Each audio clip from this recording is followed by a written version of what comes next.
चलो बातें ना करें। चलो आज हम देख लो फिजिक्स से में देख लो, अपवर्तन टॉपिक में आया है ना। इससे पहले हम किसके बारे में पूरा समझे थे? परावर्तन क्या होता है उसको लेके पूरा समझे थे। आज हम क्या पढ़ने वाले हैं? अपवर्तन के बारे में। और इसके बाद फिर अपवर्तन परावर्तन दोनों से रिलेटेड जो भी अन्य चीजें होंगी उन सबको पूरा इसके बाद हम समझेंगे, ठीक है। चलो अपवर्तन क्या होता है अगर क्वेश्चन करे, अपवर्तन किसे कहा जाता है? तो जब भी कोई प्रकाश की किरणें एक माध्यम से दूसरे माध्यम में चले जाता है, जैसे कि मान लो ये प्रकाश की किरण आ रहा है विरल माध्यम से, कौन से माध्यम से? और ये मान लो कि कोई कांच वगैरह है जिसके अंदर से चले जा रहा है, तो यह कौन सा माध्यम है? सघन माध्यम। तो जब प्रकाश की किरणें एक माध्यम से आके दूसरे माध्यम में चले जाता है तो ऐसी घटना को हम बोलते हैं अपवर्तन। क्या बोलते हैं? अपवर्तन के नाम से जानते हैं। यहां तक समझ आ रहा है ना? तो देखो ध्यान देंगे, जब कोई वस्तु विरल माध्यम से सघन माध्यम में आता है तो इसको हम ध्यान देंगे, विरल माध्यम से सघन माध्यम में आता है तो ये जो बीच का जो लाइन है इसको बोलते हैं अभिलंब। क्या बोलते हैं? अभिलंब। तो जब विरल से सघन में जाता है तो ये अभिलंब की तरफ झुक जाता है। अभिलंब की तरफ क्या हो जाता है? झुक जाता है। जाना था इसको इस डायरेक्शन में, लेकिन अभिलंब क्यों क्या हो जाता है? झुक जाता है। तो अपवर्तन की घटना में ऐसा देखने मिलता है कि यदि प्रकाश एक माध्यम से दूसरे माध्यम में चले जाता है तो इसको बोलते हैं अपवर्तन। क्या बोलते हैं? लेकिन इस दौरान होता क्या है? तो दो कंडीशन मिल सकता है।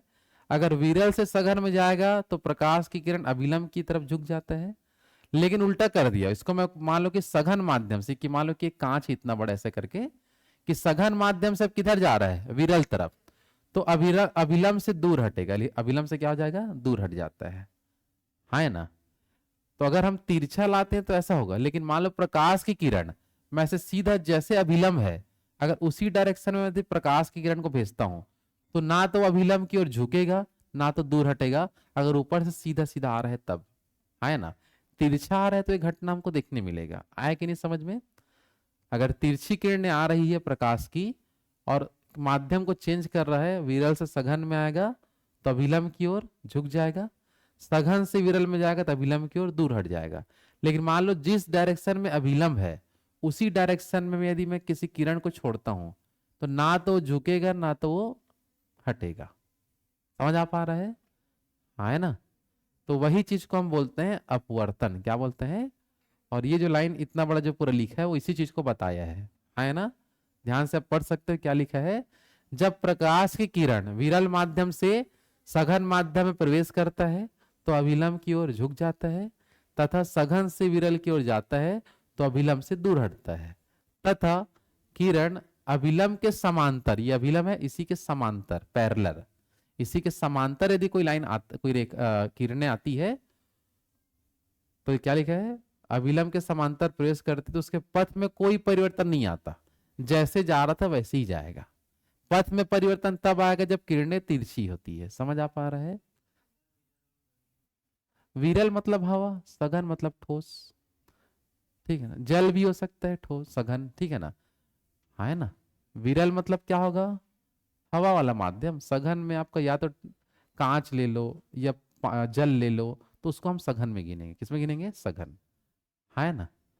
समझ आ पा रहे हैं यहां तक? क्लियर है सबका? चलो अब इसमें देखो कुछ कंडीशन आपको याद रखना है, जैसे कि यहां देखना, जैसे ये किरण आपतित हो रहा है, किरण आ रहा है तो यहां पास एक कोण बना, इसको बोलते हैं साइन आई। क्या बोलते हैं? साइन आई। है ना। या आपतन कोण। क्या बोलेंगे? आपतन कोण। जब किरण अंदर प्रवेश किया तो यहां पास एक कोण बना, इसको बोलते हैं साइन आर। क्या बोलते हैं? Sine R. या इसी को बोलेंगे अपवर्तन कोण। क्या बोलते हैं? अपवर्तन कोण, ठीक है ना। और इन दोनों की मदद से एक हमको वैल्यू प्राप्त होता है जिसको हम बोलते हैं अपवर्तनांक। क्या बोलते हैं? इसका मान देखो कैसे निकलता, अपवर्तनांक कैसे होता है। तो इस यहां पर जो आपतन कोण जो होता है इसको हम दर्शाते हैं साइन आई से। किसे दर्शाते हैं? और जो अपवर्तन कोण है इसको हम दर्शाते हैं साइन आर से। किसे दर्शाते हैं? Sine R. और दोनों को भाग देने के बाद जो वैल्यू प्राप्त होता है उसको ही बोलते हैं अपवर्तनांक। क्या बोलते हैं? अपवर्तनांक के नाम से जानेंगे, ठीक है ना। अपवर्तनांक। आया बात समझ में? और इसको बताया किसने था? तो इसको बताया था स्नेल नामक वैज्ञानिक ने। कौन बताया था? इसलिए इसको स्नेल का नियम बोलते हैं। किसका नाम बोलते हैं? तो स्नेल का जो नियम है, स्नेल का नियम को हम, अपवर्तनांक को हम यहाँ पास स्नेल का जो नियम होता है इसको म्यू से दर्शाते हैं। किससे दर्शाते हैं? म्यू से। तो म्यू इक्वल टू हो जाएगा आपका साइन आई बट्टे क्या होगा? Sine R. तो यहां से देखो ये सब क्वेश्चन आता है।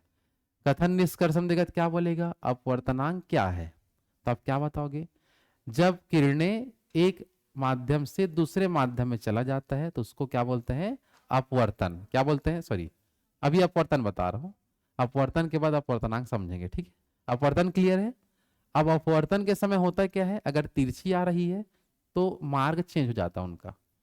सघन, विरल से सघन में आएगा तो क्या होगा? अभिलंब की ओर झुक जाएगा। सघन से विरल में जा रहे हैं तो अभिलंब से दूर हट जाएगा। ये क्वालिटी बताएंगे। और अभिलंब के पैरेलल आ रहा है, एकदम समांतर आ रहा है, तो क्या कुछ परिवर्तन होगा क्या? नहीं, ये बता दिए। अब हमको इस चीज से क्या मिलेगा? तो यहां पर हम अपवर्तन, अपवर्तन कोण को साइन आई से दर्शाएंगे। सॉरी, आपतन कोण को साइन आई से दर्शाते हैं और अपवर्तन कोण को साइन आर से। और दोनों को भाग देने से जो वैल्यू प्राप्त होता है उसी को अपवर्तनांक बोलते हैं। क्या बोलते हैं? और इसी को ही बोलते हैं स्नेल का नियम। कौन सा नियम? तो जब भी एग्जाम में आएगा स्नेल का नियम तो इसको आपको टिक लगाना है कि म्यू इक्वल टू साइन आई बट्टे साइन आर। ये होता है हमारा कौन सा नियम? स्नेल का नियम होता है, जो आगे हम कुछ न्यूमेरिकल में यूज करेंगे। इसका आया कि नहीं समझ में? जल्दी बता दो। क्लियर है यहां तक? चलो, अब इसके बाद आगे समझते हैं। अब ऐसी कुछ वैल्यू हमको कुछ प्राप्त होता है, उसको आपको ध्यान देना है कि जिस माध्यम का अपवर्तनांक अधिक होता है वह अधिक चमकते हुए दिखेगा। क्या दिखेगा आपको? अपवर्तनांक ज्यादा होना, इसका मतलब क्या है कि वो कैसे दिखेगा? चमकते हुए वो चीज आपको दिख जाएगा। आया कि नहीं समझ में? हाँ है ना? चलो, तो जैसे कि यहाँ पर हम याद करेंगे, हीरे का अपवर्तनांक देखो सबसे ज्यादा दिखता है तो ये अधिक आपको चमकता हुआ दिखेगा। समझ आ रहा है? हीरे का अपवर्तनांक कितना होता है? 2.4। ये आया कैसे? तो साइन आई बट्टे साइन आर जब करूंगा तो वैल्यू जो मिला मेरे को उसी से इसको पता चला कि इसका अपवर्तनांक कितना होता है? 2.4। कांच का अपवर्तनांक 1.5 है ना? और कांच के लिए हम जब न्यूमेरिकल सॉल्व करेंगे तो इसके लिए भिन्न में वैल्यू होता है 3/2। क्या होता है? 3/2 को हम मान को रख के देखेंगे। 3/2 मतलब क्या होगा? 1.5। जल का जो अपवर्तनांक होता है कितना? 1.3। इसको भिन्न में लिखा जाता है 4/3। क्या लिखते हैं? ये थोड़ा लगेगा गलत, लेकिन वैल्यू इसी को ही पुट करते हैं। कितना लिखते हैं? 4/3 लिखा जाता है। वायु का अपवर्तनांक देखो कितना होता है? 1.008। और निर्वात में कितना होता है? 0। तो निर्वात, जब जहां निर्वात होता है वहां कोई चीज चमकता हुआ दिखेगा नहीं, मतलब उस स्थान पे हमको अंधेरा दिखेगा। क्या दिखेगा? जैसे कि अंतरिक्ष में, अंतरिक्ष जो है, अंतरिक्ष में निर्वात की स्थिति है इसलिए वहां पूरा अंधेरा छाया है, क्योंकि वहां कौन सी घटना नहीं होती? अपवर्तन की घटना नहीं होती। कौन सी घटना? जिसके कारण पूरा अंतरिक्ष जो होता है वो अंधकार होता है। लेकिन वही अपवर्तन की घटना जहां जहां होता है वो जगह चमकता दिखेगा। तारों में होता है, चमकता दिखेगा। किसी भी ग्रह से टकरा रहा है, चमकता दिखेगा। चंद्रमा से टकरा रहा है सूर्य किरण तो चमकता हुआ दिखेगा। लेकिन जहां सूर्य की किरणें कहीं टकराया ही नहीं तो क्या वो चमकता हुआ दिखेगा? नहीं। तो वहां पास कौन सी घटना नहीं होती? अपवर्तन की घटना नहीं होती। तो जहां अपवर्तन की घटना नहीं होगा वह क्या होगा? अंधेरा वहां दिखेगा आपका। आया बात समझ में? हाँ है ना? क्लियर है सबका? तो अपवर्तन और अपवर्तनांक दोनों का मतलब समझ गए। अपवर्तन एक घटना है और उससे जो वैल्यू प्राप्त हुआ वो हमारा अपवर्तनांक होता है। क्या होता है? चलो तो एक बार फिर से बता दो जल्दी से। हीरे का अपवर्तनांक कितना होता है? जोर से बोलो। 2.4। कांच का, कांच का 1.5। ठीक है ना? चलो, जल का बताओ। 1.3। जल का, वायु का 1.008 और निर्वात का 0। निर्वात का क्या होता है? चलो इसी को देखो, बिना देखे आप लोग बता दो क्या क्या आपका वैल्यू मिल जाएगा। समझ आ पा रहा है? है ना?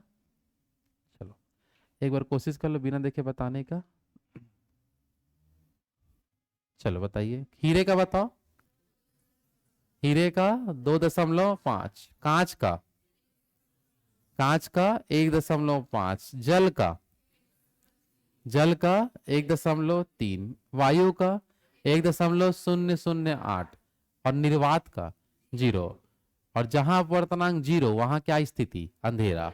उदाहरण के लिए अंतरिक्ष, वहां अपवर्तनांक की घटना होता है क्या? नहीं। या अपवर्तन की घटना वहां नहीं होती, इसलिए वहां क्या होता है? अंधकार होगा। आया कि नहीं समझ में? जल्दी बताइए, आगे बढ़े। चलो, अच्छा भिन्न बता दो। कांच वाले को क्या लेके चलेंगे? 3/2। और जल वाले को 4/3। ये न्यूमेरिकल में भिन्न में रखना होता है। आया बात समझ में? हाँ है ना? आगे बढ़े।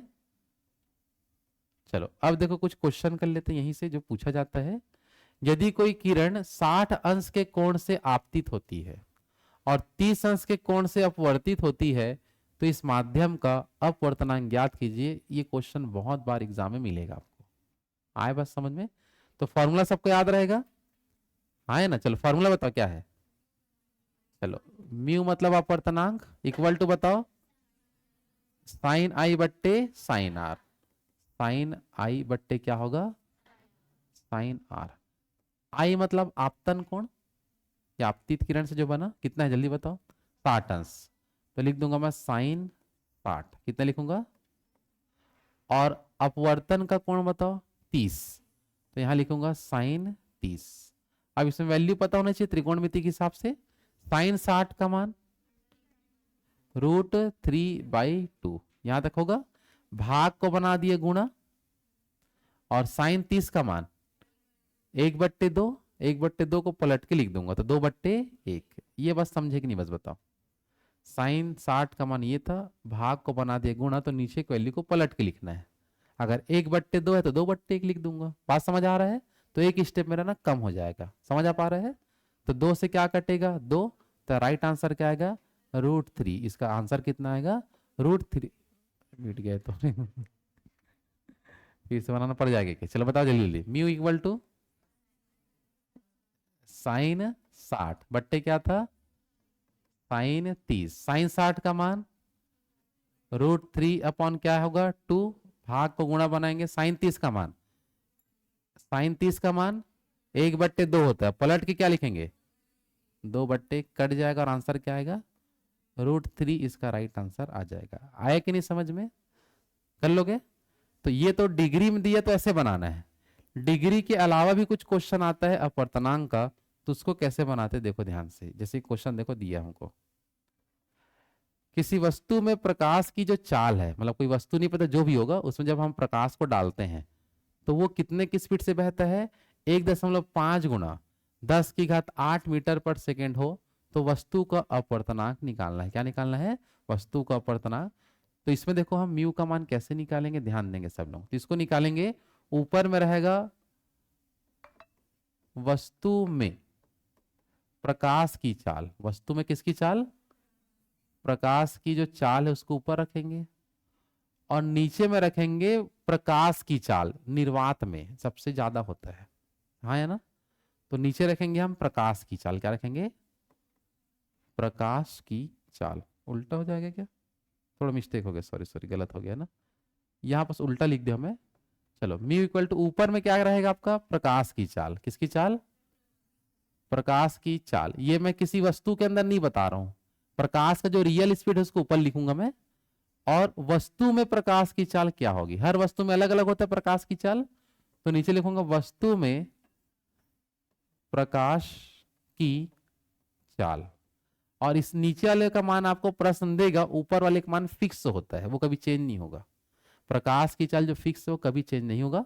बस वस्तु में जब वो आगे बढ़ेगा तो हर वस्तु में उसका स्पीड अलग अलग हो जाता है। जल में अलग होगा, कांच में अलग होता है। समझ आ पा रहा है ना?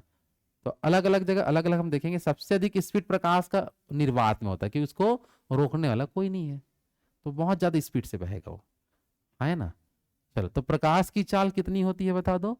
तो 3 × 10⁸ ये एकदम फिक्स वैल्यू है। प्रकाश की चाल कितना होता है? 3 × 10⁸। इसको आपको याद रखना है, तभी क्वेश्चन बनेगा। और यही प्रकाश जब किसी वस्तु में बहता है तो जस्ट आधा हो गया। देख लो कितना हो गया? 1.5 गुणा 10⁸ हो जाता है ऐसा करके। तो इसका अपवर्तनांक निकालेंगे तो ये आपस में कट जाएगा कि नहीं? हाँ है ना। चलो आगे और सॉल्व करो, क्या मिलता है मेरे को। तो इसको मैं लिख सकता हूँ, दशमलव हटाऊंगा तो ऊपर जीरो डल जाएगा, बट्टे क्या होगा 15, 15 दूनी 30, तो आंसर कितना आएगा 2। तो इसका अपर्तनांक कितना मिलेगा बता दो, 2 इसका राइट आंसर आएगा। किसी को डाउट तो नहीं है, देख लो। अगर डिग्री वाला दिया तो एकदम सिंपल बना लोगे, साइन आई बट्टे साइन आर वाला। लेकिन डिग्री ना देके प्रकाश की चाल वाला दे दिया, तो वस्तु में तो जो इस वस्तु में प्रकाश को हम बह रहे हैं उसका मान आपको दे देगा, उसको नीचे रखना है। और प्रकाश की चाल जो एकदम रियल वाला है उसको ऊपर रखना होता है ना। बात समझ आ पा रहा है। तो ऐसा क्वेश्चन भी आपका मिल जाएगा, ठीक है। कुछ क्वेश्चन इसमें मिलेगा जल वाला, कौन सा आता है जल, जैसे देखो ध्यान से। जल में कोई सिक्का 12 मीटर की गहराई पर है, कितना मीटर की गहराई पर, तो वह सिक्का जल की सतह से कितने मीटर के ऊपर, कितना मीटर ऊपर उठा दिखता है। ये प्रकाश के अपवर्तन के कारण होता है। तो ऐसा क्वेश्चन हम देखो कैसे बनाते हैं, देखो ध्यान से, ठीक है। तो इसमें हम देखेंगे कि जल में भी कौन सी घटना होता है, प्रकाश के अपवर्तन की घटना होता है। लेकिन जल के अंदर कोई जो चीज होता है वो एकदम फिक्स, जब जो दिखता है वैसा नहीं रहता, थोड़ा ऊपर उठा हुआ दिखता है। तो हमको पूछ रहे कितना मीटर ऊपर उठा दिखेगा, अगर उसको मैं 12 मीटर के गहराई में रखा हूं तब। गहराई के अनुसार आपका वैल्यू चेंज होते जाता है, ठीक है। तो ऐसा क्वेश्चन भी बनेगा जल के अपवर्तनांक से, किससे बनेगा, जल का अपवर्तनांक। चलो जल का अपवर्तनांक का जब हम फॉर्मूला बैठाएंगे गहराई को लेके, तो इसका जो फॉर्मूला होता है आपका मुख्य रूप से वास्तविक गहराई, क्या होता है, वास्तविक गहराई बट्टे होता है आभासी गहराई, क्या होता है, आभासी गहराई। समझ आ पा रहे हैं। वास्तविक गहराई बट्टे क्या होगा, आभासी गहराई। जल का अपवर्तनांक जो हम भिन्न में याद किए थे वो बताओ, 4 बट्टे क्या था 3, इसको यहीं रखूंगा क्योंकि जल का अपवर्तनांक है। वास्तविक गहराई मतलब रियल उसका गहराई कितना है, तो रियल गहराई कितना है 12 मीटर, तो ऊपर रखूंगा 12। आभासी गहराई का मतलब वो अभी 12 मीटर में तो गहराई में है, हमको ऊपर से नीचे कितना गहरा दिख रहा है वो, ठीक है ना। तो आभासी गहराई को लूंगा x, क्या लूंगा बता दो x, है ना। तो इसको सॉल्व कर दो, 4 से कितना बार में 3 बार में, तो x का मान आएगा 3 तिया क्या आएगा 9 मीटर। ये आंसर अभी नहीं है, ये 9 मीटर गहरा मेरे को दिख रहा है। कुछ कंडीशन ये हो रहा है, देखो ध्यान से।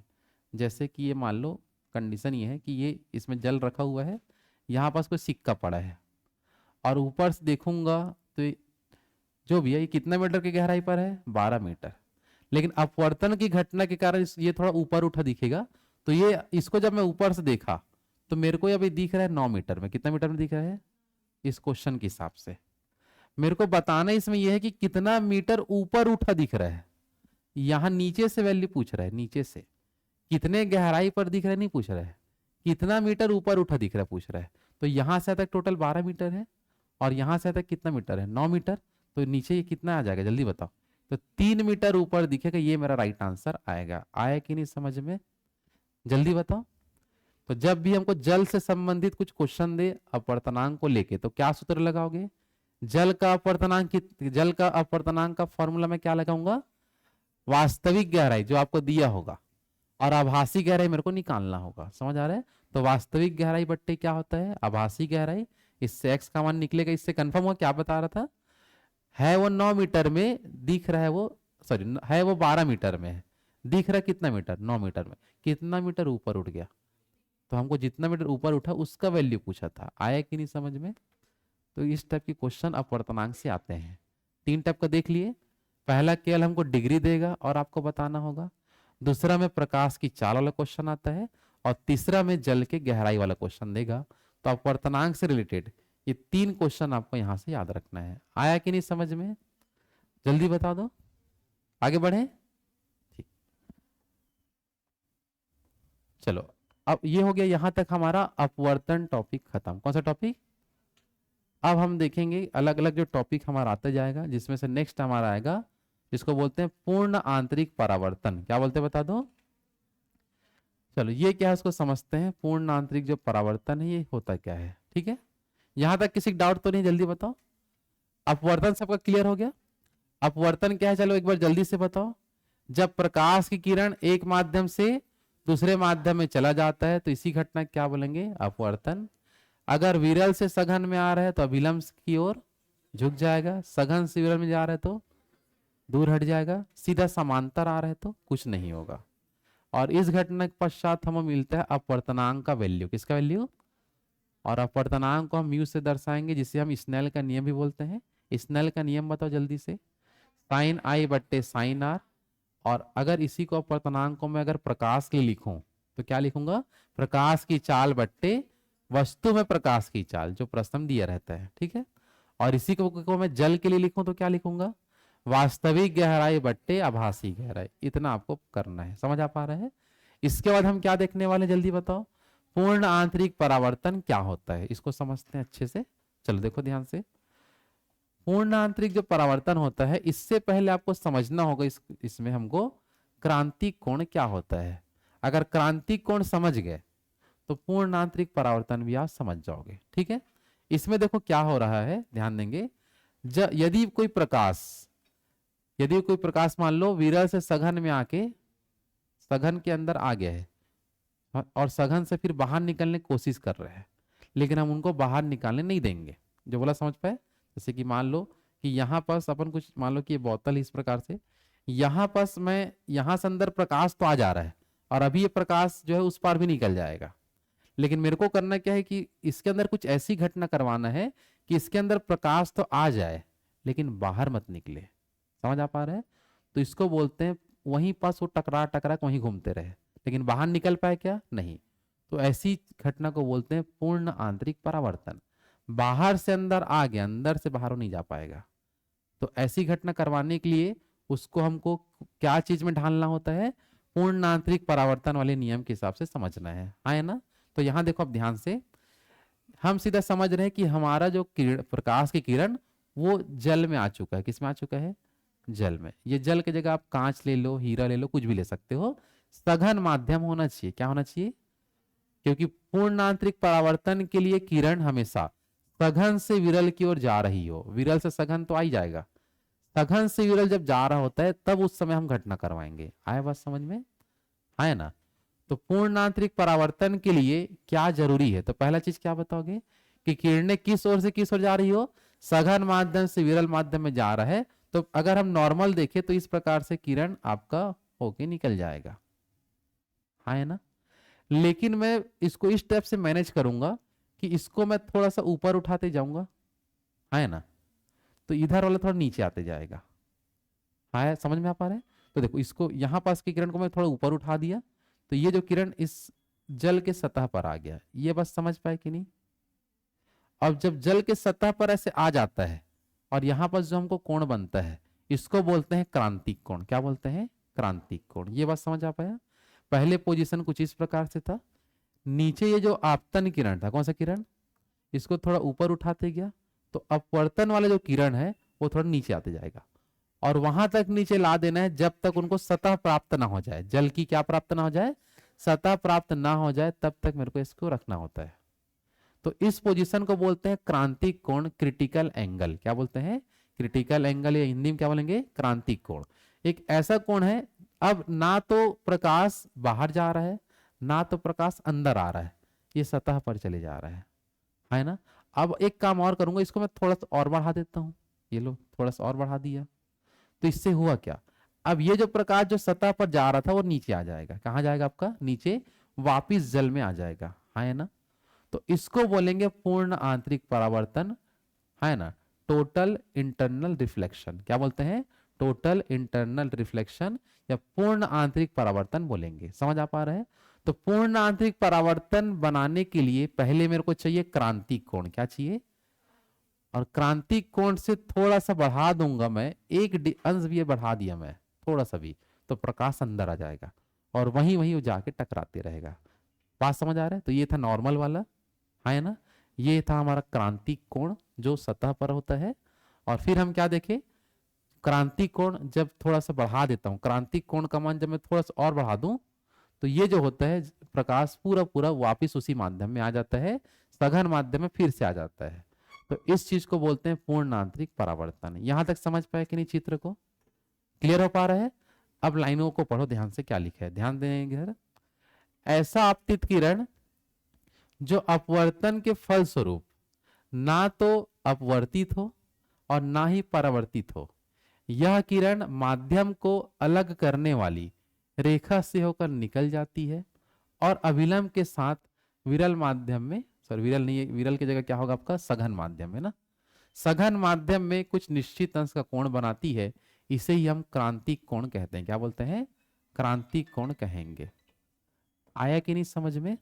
तो हाँ, अभी मैं इसके बारे में बताया हूं क्रांतिक कोण क्या है। समझ आ पा रहा है सबको? है ना? तो क्रांतिक कोण क्या है? ना तो ये किरण आपतित हो रहा है ना तो परावर्तित हो रहा है ना? सीधा कहाँ जा रहा है? सतह पर। तो ऐसे कोणों को हम क्या बोलते हैं? आपतन कोण, सॉरी क्रांतिक कोण कहते हैं। क्रांतिक कोण तक सबको क्लियर है ना? ये था क्रांतिक कोण। अब क्रांतिक कोण जब प्राप्त हो जाएगा उसके बाद ही हमको मिलेगा क्या? पूर्ण आंतरिक परावर्तन। कि अब क्रांतिक कोण मतलब क्रिटिकल एंगल, क्रिटिकल स्थिति का मतलब एकदम उस, ना तो मैं इसको ऊपर ले जा सकता हूं ना नीचे ला सकता हूं। समझ आ पा रहा है? तो ये कि क्रिटिकल एंगल है, क्रांतिक कोण है। इसको थोड़ा सा भी चेंज करूंगा, अगर नीचे कर दूंगा तो ऊपर चली जाएगा और ऊपर कर दूंगा तो नीचे आ जाएगा। ये एक मतलब बीच का वैल्यू हो गया। क्रांतिक कोण क्या हो गया? इसके बीच का वैल्यू। और हर वस्तु का क्रांतिक कोण अलग अलग होता है, उतना में पहले लाएंगे। उससे थोड़ा सा एक्स्ट्रा अगर बना दूंगा तो वहीं पास अपवर्तन की घटना होना चालू हो जाता है। आया बात समझ में? तो हाँ ना, जल्दी बताओ। चलो अब हम समझते हैं क्रांतिक कोण। समझ आने के बाद हम अब इसमें जाएंगे कि पूर्ण आंतरिक परावर्तन अब क्या चीज है। इसको ध्यान से देखो, यहां लिखा है आपतन कोण का मान। ये देखो मेरा कौन सा कोण है बताओ? आपतन कोण। आपतन कोण का मान जब क्रांतिक कोण से थोड़ा बढ़ा देते हैं, ये आपतन कोण का मान क्रांतिक कोण, इसे ये क्रांतिक कोण है, इससे थोड़ा सा मैं बढ़ा दिया, इसका और इसका वैल्यू में थोड़ा अंतर आ गया। ठीक है? आपतन कोण का मान, ये जो आपतन कोण है इसका जो वैल्यू किससे ज्यादा कर दिया मैं? क्रांतिक कोण से ज्यादा करूंगा तभी अंदर आएगा वो। समझ आ पा रहा है? क्रांतिक कोण से थोड़ा सा बढ़ा देते हैं तो प्रकाश की किरण जिस माध्यम से आई होती है उसी माध्यम में वापस लौट जाएगा। इधर से आया था और इधर ही लौट जाएगा, उसी माध्यम में वापस लौट गया। ठीक है? ये लाइन समझ आ रहा है? तो इसी घटना को बोलते हैं पूर्ण आंतरिक परावर्तन। क्या बोलते हैं बता दो? पूर्ण आंतरिक परावर्तन। आया बात समझ में? हाँ ना, जल्दी बताओ। तो एक बार फिर से देख लो पूर्ण आंतरिक परावर्तन क्या होता है। तो आपतन कोण का मान यदि क्रांतिक कोण से ज्यादा हो, क्या बोला मैं? आपतन कोण का मान किससे ज्यादा? क्रांतिक कोण। क्या समझ गए? क्रांतिक कोण से थोड़ा ज्यादा होता है तो किरण जिस माध्यम से आया होता है, मतलब जिस सघन माध्यम से आया होता है उसी सघन माध्यम में वापस लौट जाएगा। तो इसी घटना को क्या बोलते हैं? पूर्ण आंतरिक परावर्तन कहते हैं। यहां तक समझ पाए कि नहीं बताओ पहले? क्लियर है सबका? क्रांतिक कोण था क्रिटिकल एंगल, ये बीच का वैल्यू है। अगर मैं कम करूंगा तो बाहर चले जाएगा, ज्यादा करूंगा तो अंदर आएगा। तो मेरे को क्या करना है? ज्यादा। समझ आ रहा है? तो आपतन कोण का मान क्रांतिक कोण से ज्यादा होगा तो ये अंदर आ जाएगा। समझ आ रहा है? और अंदर आ गया मतलब कौन सी घटना हो गया? पूर्ण आंतरिक परावर्तन की घटना हो गया। और इस घटना से क्या होता है? तो वस्तुएं चमकते हुए दिखाई देगा। कैसे दिखाई देगा? चमकते हुए। जैसे देखो यहां ध्यान से, चलो इधर ध्यान दो। इसके बाद इसमें हम देखें तो कुछ कुछ एग्जाम्पल्स आपको यहाँ देखना है। जैसे कि देखो, अच्छा यहाँ पर कुछ कुछ शर्तें लिखी गई, सॉरी ना, इसको थोड़ा पढ़ लेते हैं। और क्या लिखा है? इस घटना में क्या होता है? प्रकाश का अपवर्तन बिल्कुल नहीं होता। मतलब प्रकाश थोड़ा बहुत भी बाहर जा पाता है क्या? पूरा पूरा अंदर आ गया, ऐसा है। ठीक है? तो इस घटना में प्रकाश की किरण क्या होती है बता दो? प्रकाश का कौन सी घटना नहीं होता? अपवर्तन नहीं होगा, माध्यम को चेंज ही नहीं करेगा वो, जिधर से आया था उधर ही लौट जाएगा। ठीक है? तो प्रकाश का अपवर्तन बिल्कुल नहीं होता, अर्थात संपूर्ण किरणें वापस जिस माध्यम से आई होती है उसी माध्यम में लौट जाती है। इसको पहले भी समझा दिया हूं, है ना? पहला चीज ये हो गया। इसके अलावा हमको ध्यान ये रखना है कि इसकी दो शर्तें होती है। अगर दोनों शर्तें फुलफिल हो रहा है तभी ये घटना हो पाएगा। पहला देखो क्या बताएंगे? प्रकाश की किरणें सदैव सघन माध्यम से विरल माध्यम की ओर जा रही हो। बस क्या हो? सघन से किधर जा रही हो? विरल। विरल से सघन में कभी पूर्ण आंतरिक परिवर्तन नहीं होगा। समझ आ पा रहे हैं? सघन से कहां जा रही हो? विरल। ये पहला कंडीशन हो गया। और दूसरा कंडीशन ये हो गया, आपतन कोण का मान सदैव किससे अधिक होना चाहिए? क्रांतिक कोण से जब तक अधिक नहीं होगा तब तक ये घटना होगा ही नहीं। समझ आ पा रहे हैं? तो दो कंडीशन यदि फॉलो हो गया तो समझ जाना कि कौन सी घटना हो गया? पूर्ण आंतरिक परावर्तन की घटना हो गया। आया बात समझ में? तो पहला कंडीशन क्या है जल्दी बताओ? प्रकाश की किरणें सदैव किस ओर से किस ओर? सघन से विरल की ओर जा रही हो। और दूसरा कंडीशन, आपतन कोण का मान किससे ज्यादा? क्रांति कोण से ज्यादा हो गया, तभी यह घटना हो पाएगा। आया बात समझ में? कर लोगे यहां तक? कुछ एग्जाम्पल्स देख लेते हैं जिसके कारण क्वेश्चन यहां से बनता है। जैसे कुछ एग्जाम्पल हमको देता है यहां पर सबको दिया है। जैसे कि बोलेगा हीरे का चमकना, क्या बोलेगा?